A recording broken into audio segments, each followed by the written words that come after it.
قالت أولا سقوط المنصة ما استطاعوا أن يسقطوها، ما زال أسعد الشرعي قائما، ولو أن المنصة يعني بادئة ومنصتي القوية بلغوا بها وحرقوها وطيروها. ثانيا أرادوا منعي من السفر، فدخل أسعد الشرعي من الباب الواسع من مطار مراكش أمام الضباط وأمام العسكر وأمام المخابرات، بل ووجدت تقدير واحترام، ولا أقف لا في طابور ولا في مكان ولا في شيء. سلطات المطار: أستاذ سعد سي اليمني، مرحبا مرحبا.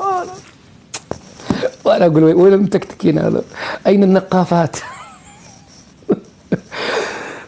هذا أيضا سقط أول ما حطت رجلي في مطار مراكش. وأنا قلت لكم وأنا في بريطانيا، قلت شوفوا هذا الفقاعات الذي ترونه، هذا الحملة، حتى خاطبت الذين ينفقون أموالهم، الذين ينفقون بالأسود وينفقوا $1000 في اليوم لمهاجمة أسعد الشرعي.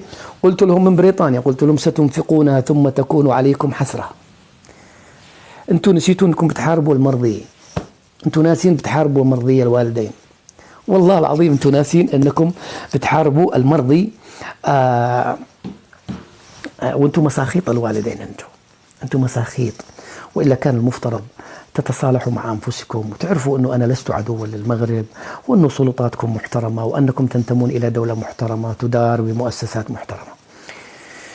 قلت لكم أيضا من بريطانيا وأنا في بريطانيا، قلت لهم دعوهم سأنسفهم بمجرد أن تطأ رجلي أرض المغرب الشريفة. وفعلا من أول لايف من داخل مراكش بدأوا يترنحون وخرجوا من حالة التوازن إلى حالة انعدام التوازن. ازدادت الهجمة، خرجوا عن طورهم، تحولوا إلى ناس معتوهين، ناس مرضى نفسيين.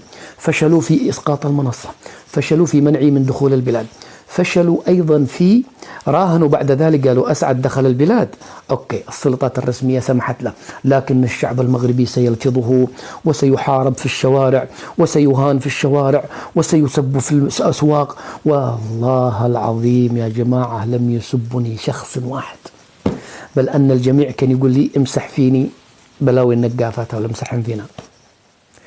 أيضا هذا فشل الخيار الشعبي وتحريض الشعب المغربي علي بأنني سبيت، وراحوا للزبالة وطلعوا مقطع وأنا من المقاطع القديمة، واستغلوا اسم الملك واسم السلطات للتحريض علي. لم يسمعهم مغربي. والو دخلت في الأسواق، مشيت، استقبلني الناس أكثر من أي مرة. الذي نجحوا فيه أنهم خوفوا البعض، فالبعض كان يتحرج أنه يظهر معي، كان يقول يا أخي سعد في ظل هذه الهجمة قد نتعرض يا أخي، نسائنا أطفالنا. أنتم خوفتم الناس بقلة الأدب، خوفتوا الناس النقافات هذول، خوفتوا الناس بقلة الأدب. كان بعضهم يقول يا أخي هذا بيطلعوا يسبوا أمي وأختي وكذا، خليني بعيد يا أخي سعد وكذا. وأقول له عادي ولا يهمك، ما في عندي مشكلة والأمور طيبة وما فيش أي حاجة. لاحظوا الفشل، فشلوا في إسقاط المنصة، فشلوا في منعي من دخول البلاد، فشلوا من تحريض المغاربة علي، بل فشلوا حتى من التأثير في الدائرة القريبة من أسعد الشرعي. الدائرة القريبة اتصلوا بهم على شخص. تخيلوا بس شغل النقافات. وأنا راقد، أنا نايم، أنا من الساعة 11 أنا نايم، وهم التليفونات هذه قبل أن آتي ب4 أيام وهم شغالين اتصالات. والله العظيم أقسم لكم بالله أنهم اتصلوا بكل شخص من الدائرة القريبة من المغاربة، وعلى رأسهم عبد الواحد هذا هددوه. عبد الواحد الرجل الأصيل المحترم الذي قال لهم ليس لكم وصاية علي، هذا أخي وهذا صديقي، وما دام دخل من الباب الواسع من مراكش والسلطات المغربية راضية عنه مرحبا. والله أنه فرغ نفسه رجل مقاول، ومع هذا مشى معي رحلة استغرقت ما يقارب 5000 كيلو.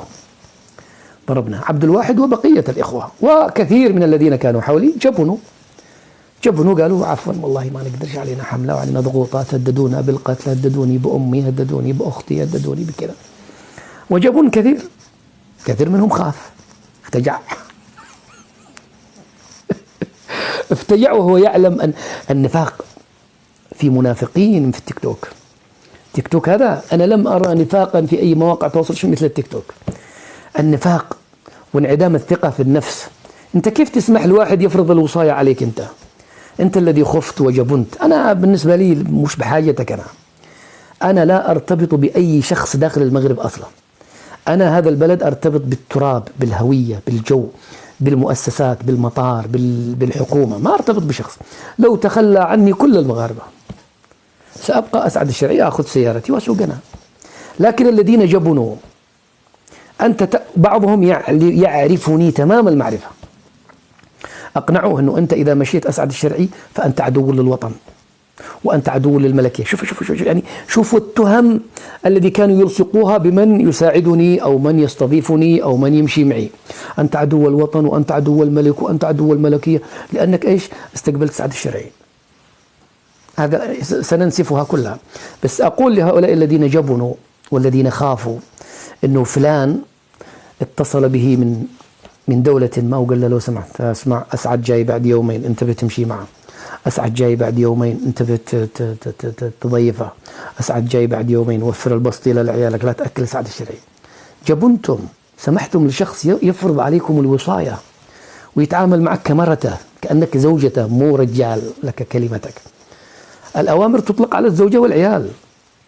أنت كيف سمحت لنفسك أن واحد يفرض عليك الوصاية وأن يحدد لك من تستقبل ومن لا تستقبل ومن تقابل ومن لا تقابل؟ كيف سمحت لنفسك أنت؟ جبنتم. أيضا أحيي الآخرين الذين قالوا لي كردة فعل لمن يحرضون، بعضهم حرضوه، قال حرضوني نكاية فيهم، أقسم بالله أسعد أنك ضيفي. لكنني قلت له هؤلاء الرجال المصائب غربلت لي الناس يا جماعة. أنا أولا أقسم بالله أشكر من قاموا بهذه الحملة. أنا لم أخبركم الآن من الداعم ومن المخطط، أنا الآن قاعد أكلمكم عن النقافات. أشكرهم لأنها بيّنت لي الناس، بيّنت لي معادن الناس، بيّنت لي المغربي المحترم من المغربي الخواف، من المغربي الرعديد، من المغربي الجبان، من المغربي المنافق.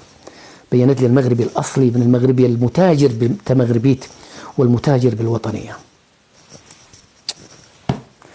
فشلت الحملة. حملتهم على أسعد الشرعي سقطت، أعلنها الآن أنا من داخل مراكش. من داخل مراكش حملتهم على أسعد الشرعي سقطت وبالضربة القاضية، وتم تحطيم كل المتارس التي كانوا يتمترسون بها بما فيها الوطنية والملكية وأنهم يدافعون عن الوطن وتمغربيت والشعب المغربي. كانوا يقولون ماذا؟ عندما كنتم تسألونهم والأسود تنهال عليهم لماذا تحاربون أسعد الشرعي؟ الآن أنا أتكلم عن النقافات، أو دعوني قبل أن أتكلم عن النقافات أقول لكم من الذي كان وراء هذه الحملة. بس الحقيقة أخوة الكرام أن هناك لوبي، أن الحملة هذه ليس لها علاقة بتلك الخلافات التي رأيتم بقذف عرض جوهرة أو فلان. لا لا لا، هذه حاجة تافهة، هذه شغل عيالات، هذه ما ليست في حسباني أنا هذا الموضوع أبدا خالص. مركبوا عليها بس يركبوا عليها فيما بعد، لكن الموضوع له علاقة بطوفان الأقصى. طوفان الأقصى والتغريدات التي تمت والذي أنزلتها أنا في تويتر ونشاطي منذ بداية طوفان الأقصى. يعني هناك لوبي صهيوني، لوبي صهيوني، وفي ناس نعرفهم بالاسم. إذا لزم الأمر سنكشفهم يوما ما، بل ونرفع عليهم دعاوى. لوبي صهيوني هو الذي كان يدعم باستخفاف. أنني أقسم بالله أنني أعلم الشخص الذي كان يدعم بحسابات تدعم وتعطي الأسود، وأعرفه بالاسم وأين يسكن، وهو الآن يراني، هو الآن يشاهدني، هو الآن يشاهدني ويعرف نفسه. خليك خليك خليك. هم ماذا كانوا يبررون لكم؟ الآن أسعد الشرعي أين أتكلم الآن؟ أنا أتكلم الآن من داخل المغرب ومن داخل مراكش. عندما كان يسأل تجار المقدسات هؤلاء ووطنية التيك توك، أنا اكتشفت أن وطنهم التيك توك.